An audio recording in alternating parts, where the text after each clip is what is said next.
Welcome to Soken Talks.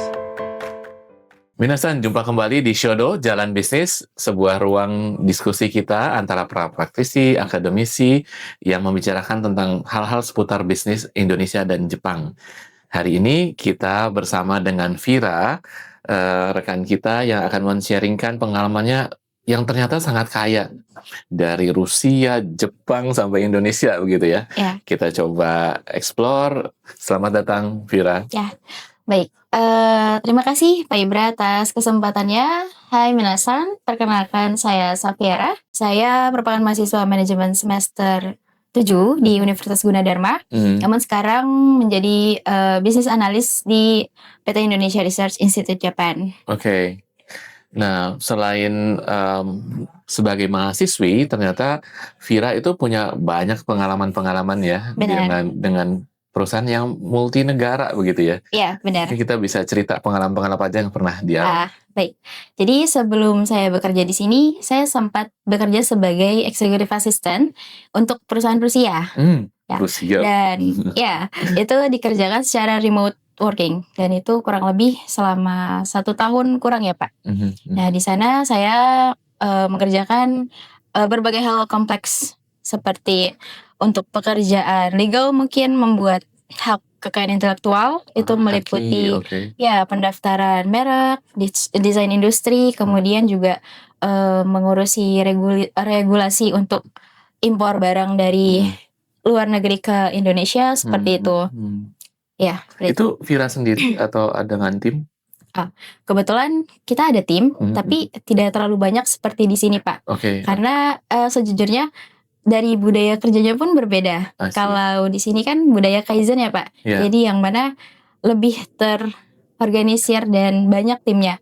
Kalau sebelumnya itu kami hanya sedikit, jadi saya harus multitasking. Jadi pekerjaan A, B, C saya kerjakan seperti itu. Wah, itu juga yang membentuk ya. Jadi ketika sampai di sini udah lebih tahu apa yang perlu dikerjakan, sudah ada pembagian peran juga ya di sini. Benar. Itu kan executive assistant untuk sebuah perusahaan Rusia yang masuk ke pasar Indonesia begitu ya? Benar Pak. Oke. Apa nih yang bisa dipelajari ya? Tadi kan budaya kerja yang perusahaan Rusia dan budaya perusahaan Jepang. Mungkin bisa sekaligus share nih. Baik. Kalau dari yang saya rasakan ya Pak, dulu itu saat saya bekerja dengan orang Rusia, agak susah untuk kita Pak bahasanya berkomunikasi mungkin ya. Karena kerja sama timnya itu kurang, sehingga saya sering burn out, harus mencari solusi-solusi sendiri seperti itu. Berbeda dengan di sini, saya merasa kita lebih mudah untuk bertukar pikiran seperti itu, dan terorganisir ya Pak untuk setiap pekerjaannya seperti itu. Oke. Memang beda ya budaya kerjanya. Ya, saya rasakan sangat berbeda. Baik. Nah, kemudian kan setelah mengerjakan proyek dengan perusahaan sebelumnya, bergabung dengan Indonesia Research Institute Japan.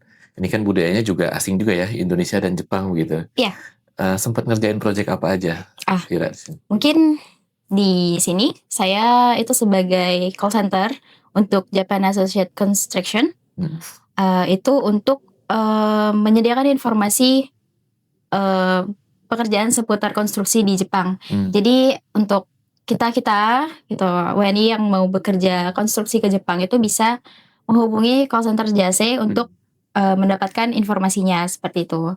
Kemudian yang kedua itu saya sebagai business analyst dan mengerjakan proyek event. Yang terakhir itu ada simposium Indonesia Logistic and Driver Symposium 2025 itu. Saya sebagai field coordinator. Jadi event ini dilaksanakan untuk meningkatkan kualitas sumber daya manusia di bidang logistik seperti itu Pak. Oke, ini simposiumnya bukan sembarang simposium ya, karena simposium internasional juga.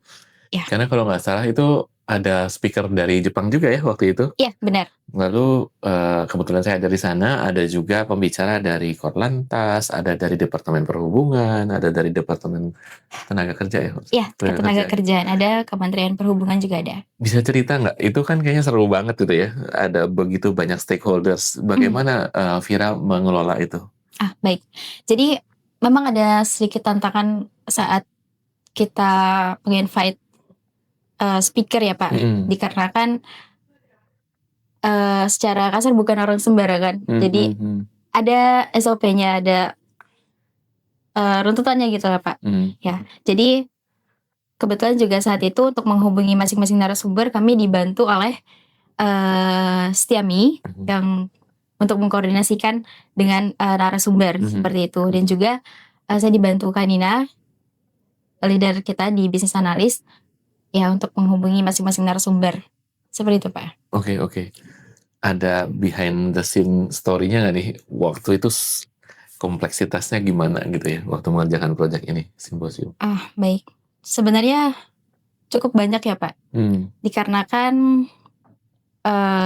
dari saya sendiri masih minim pengalaman di seputar event ini. Mungkin salah satu contohnya adalah saat dimana penggantian narasumber secara mendadak. Iya. Ya, salah satunya itu Pak. Kalau sama pemerintahan sering ya kayak gitu? Iya, infonya seperti itu. Sama pemerintahan jadi mendadak. Nah itu salah satu tantangan ya untuk kami dan mungkin saya pribadi seperti itu Pak. Bagaimana waktu itu mengatasi situasi tersebut? Baik, untuk mengatasinya saat itu kita harus cepat tanggap ya Pak, responsif untuk mengkoordinasikan antar tim bahwa ada pergantian narasumber, mungkin seperti ke tim kreatif yang mana harus merubah Pak? Backdrop ya, karena kita harus menampilkan siapa speaker yang datang gitu ya Pak. Seperti itu. Oke. Itu kan overnight ya, benar-benar sehari sebelum kalau nggak salah. Iya, benar, overnight. Gimana sih handle stresnya? Atau jangan-jangan nggak stres sama sekali ya? Sebenarnya itu biasa-biasa aja gitu. Sebenarnya cukup stres ya Pak, karena sampai nggak bisa tidur kami itu. Oke. Ya, karena kan banyak sekali yang perlu direvisi, seperti dari rundown mungkin ya Pak. Itu juga kita harus revisi sampai larut malam, bahkan sampai pagi saat itu. Kemudian juga di bagian cue card, karena untuk dibacakan dengan MC nggak mungkin sampai salah. Ya, harus kami rombak semua untuk disesuaikan dengan narasumber yang baru. Seperti itu. Dan pagi-pagi semua harus ready. Ya, dan pagi hari kami harus sudah standby itu di jam 7 pagi. Karena eventnya itu dimulai sekitar pukul 8:30. 8:30 pagi. Baik. Sampai nggak tidur pasti itu ya? Ya, kebetulan kami tidak tidur. Itu teman-teman nggak tidur. Oke. Kalau misalnya bisa reflect back gitu ya, apa yang bisa Vira lakukan supaya lebih prepare kalau menghadapi situasi-situasi seperti itu di lain kesempatan? Baik, tentunya banyak sekali ya Pak pelajaran yang diambil dari event yang sebelumnya telah berlangsung. Jadi ada baiknya itu kita membuat proyek tracker Pak. Jadi kita harus mengetahui dulu kira-kira kita akan tarik garis ke belakang. Gitu. Andai mungkin contohnya seperti ini. Event berlangsung di tanggal 4 Desember. Sehingga kita harus tarik mundur ke belakang, mungkin 1 bulan. Apa saja yang perlu disiapkan. Mungkin itu akan membantu untuk mempermudah kita, gitu Pak. Kalau sekarang mengulang lagi udah lebih jelas ya? Iya, tahapan benar. per tahapan, by when harus apa, lalu siapa yang harus melakukan apa, begitu ya? Iya, benar Pak. Oke, kan kalau bisa cerita sedikit sebagai field coordinator itu ada berapa bagian sih yang Vira? Baik. Ya, saat itu saya menjadi field coordinator, jadi tugas tanggung jawab saya mungkin memastikan acara ini berjalan dengan sesuai dengan apa yang telah direncanakan ya Pak. Salah satunya itu. Dan juga saya standby di sebelah MC mungkin untuk memastikan bahwa apa yang kegiatan-kegiatan yang disebut oleh MC itu sesuai dengan yang ada di cue card. Seperti itu Pak. Oke. Waktu itu lead tim berapa belas atau berapa puluh orang ya untuk event ini? Kita ada sekitar 20 orang. 20 orang. Ya. Itu kesempatan pertama lead tim ber-20 yang latar belakangnya beda-beda ya, dari beberapa kampus, ada yang profesional, ada yang magang begitu. Ya, benar Pak. Kita terdiri dari beberapa background ya, beberapa latar belakang. Itu ada intern dari Setiami, kemudian dari internal kita sendiri, dan juga ada dari pihak-pihak lain seperti TDG dan sebagainya. Seperti itu. Oke, oke. Kalau di penonton nih ada rekan-rekan yang tiba-tiba diberi assignment untuk memimpin sebuah project dengan 20 orang, mungkin baru kenal juga ya, karena tim baru. Ya. Apa yang mungkin Vira bisa kasih gitu ya, atau tips apa nih supaya bisa handle, bisa lead tim ini? Baik. Mungkin tipsnya adalah pastikan clear communication. Jadi komunikasi itu harus jelas apa yang harus saya kerjakan, mungkin apa yang harus kamu kerjakan, apa yang harus dikerjakan. Jadi agar terorganisir dengan baik, seperti itu Pak, untuk menghindari atau meminimalisir hal-hal yang tidak diinginkan. Seperti itu. Oke. Simposiumnya berjalan baik ya kemarin? Alhamdulillah lancar untuk simposiumnya. Dan saya dengar dari kliennya juga mereka cukup puas dengan event ini, dan harapannya sih berlanjut ya, dengan follow-up yang dilakukan. Iya, rencananya seperti itu. Oke, itu kan tentang simposium. Lalu tadi juga sempat ada kisah tentang call center ya? Iya. Call center ini mungkin mirip sama pekerjaan sebelumnya yang dengan Rusia? Berbeda Pak. Berbeda, oke. Iya, ini sangat berbeda sekali. Oke. Seperti itu. Jadi di call center ini saya bertanggung jawab atau berkewajiban untuk memberikan informasi yang akurat ya Pak tentunya, untuk para calon-calon peserta yang mungkin ingin bekerja di Jepang, khususnya di bidang konstruksi Pak. Seperti itu. Jadi umumnya sih pertanyaannya meliputi syarat dan ketentuan saja untuk bekerja di sana bagaimana. Seperti itu. Itu skripnya semua sudah disusun atau Vira juga yang menyusun? Kalau untuk skripnya sudah tersedia, sudah ada draft Q&A-nya. Namun kadang-kadang itu ada pertanyaan yang di luar template pertanyaan, seperti itu Pak. Nah, jika ada, itu kami akan berkoordinasi terlebih dahulu ke tim internal JAC-nya yang ada orang Jepangnya, untuk memastikan jawabannya itu akurat. Seperti itu Pak. Baik. Waktu di call center-nya lebih inbound ya, nggak outbound ya? Lebih inbound ya. Jadi kita yang menerima. Benar. Dari luar. Oke. Ya berarti memang harus ada skrip yang divalidasi ya sama si Ustaz gitu. Ada pengalaman seru nggak di sana? Pengalaman seru, mungkin pengalaman yang unik-unik ya Pak. Unik ya. Itu jadi kadang-kadang ada beberapa peserta yang pertanyaannya itu di luar konteks gitu Pak.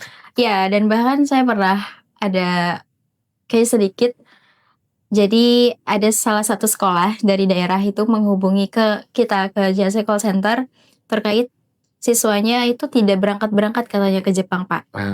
Jadi sekolahnya ini bermitra dengan salah satu LPK. Namun saya tidak mengetahui LPK mana. Infonya beliau hanya menyebutkan bahwa siswanya tidak berangkat gitu. Mengapa? Sementara siswa tersebut sudah mengeluarkan uang banyak. Seperti itu. Namun kan kembali lagi bahwa case tersebut bukan ranah kami sebagai JAC, karena kami hanya menyediakan informasi seputar pekerjaan konstruksi. Jadi saya hanya bisa memberi saran kepada yang bersangkutan untuk memastikan kembali di mana LPK-nya dan seperti apa. Kemudian untuk kedepannya agar berhati-hati untuk memilih LPK yang mungkin kredibel, seperti itu. Jawabannya profesional ya untuk menjawab tersebut. Benar. Oke. Sampai bisa menjawab seperti itu, pelatihan apa aja yang Vira dapatkan, atau itu memang naturally Vira bisa gitu?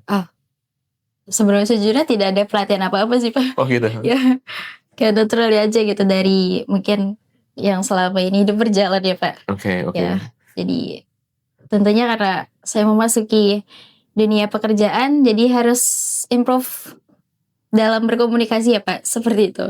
Oke, baik. Luar biasa Vira, kan sekarang semester 7 gitu ya, dengan pengalaman di 2 perusahaan internasional.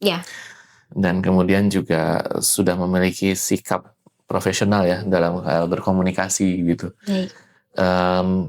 Ini saya mungkin tutup dengan apa sih pembelajaran utama dari Vira begitu ya, supaya bisa menjadi pribadi yang bukan hanya belajar teorinya di sekolah, di kampus, di Gunadarma, tapi juga belajar di dunia kerja ya. Iya, Sehingga nanti at the end of the day mungkin tahun depan sudah masuk dunia kerja full ya. Iya, pada insya saat Allah. itu.